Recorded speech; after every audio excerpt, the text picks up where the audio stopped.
It's Grow TV, where we grow together and learn about God.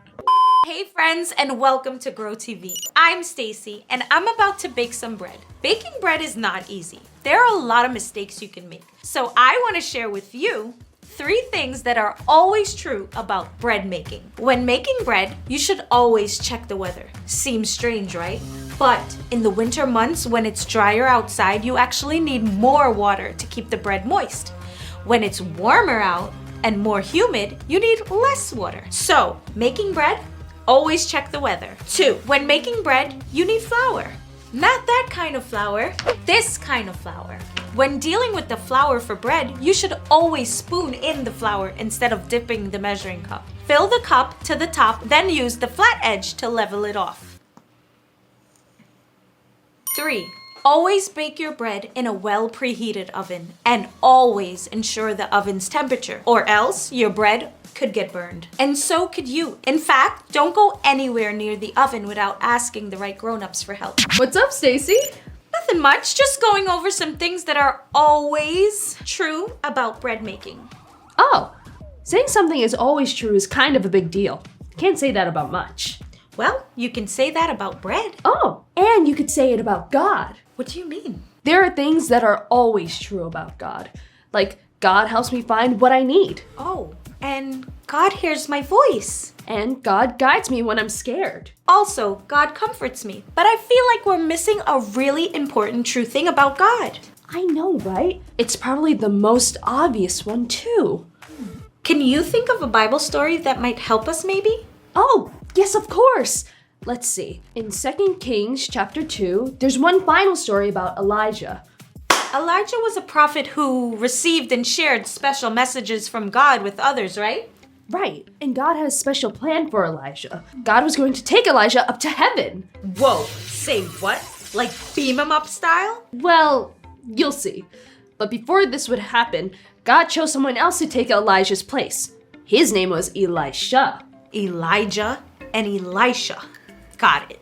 Elijah taught Elisha what it meant to be God's messenger. Then the day arrived when God would take Elijah up to heaven. Maybe it was like one of those hooks that pulls people off a stage? No.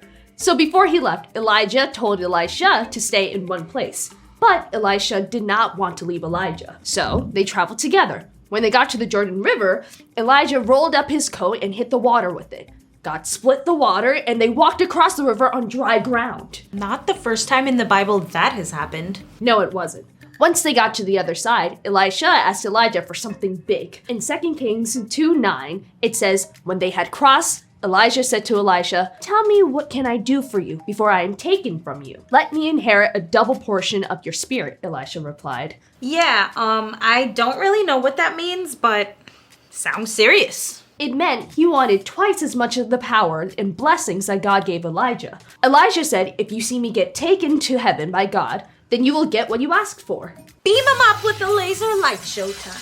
Even cooler, a chariot came out of the sky. But it was not like anything anyone had ever seen before. The chariot and horses were made of fire. Then Elijah went up to heaven in a whirlwind. What? This is cooler than a laser light show. I've never said that before. It was just as God promised, and Elisha saw the whole thing. That means he gets what he asked for, right? Right, but he wanted to see. So Elisha picked up Elijah's coat that fell to the ground. He went back to the Jordan River and hit the water with the coat, and God split the waters just like before. God was with both of them that whole time. Always. Even though Elijah was gone now, God's power was with Elisha. And God wanted him to know that God would be with him wherever he went. And God chooses to be with us too. Elisha might have felt pretty lonely just losing his friend, just like we can feel pretty lonely sometimes. In our loneliest moments, we can always remember that God is always with me. That's it. That's the truest thing about God. God is always with me. You know, I think part of the reason I like bread making is because of the things that are always true about it. You were right. In this world, things change so fast that it's hard to think of things that will always be the way they are. Things seem to be always changing, but some things don't. Like God's presence with us. It never changes. It didn't change for Elijah, and though he might have been worried it would, it didn't change for Elisha when Elijah was gone. It's something we can always depend on. no matter what is going on in our lives. God is always with me. It's been fun giving some bread baking tips and learning some Bible stuff with you. It's always good to learn and grow together. See you next time. Bye.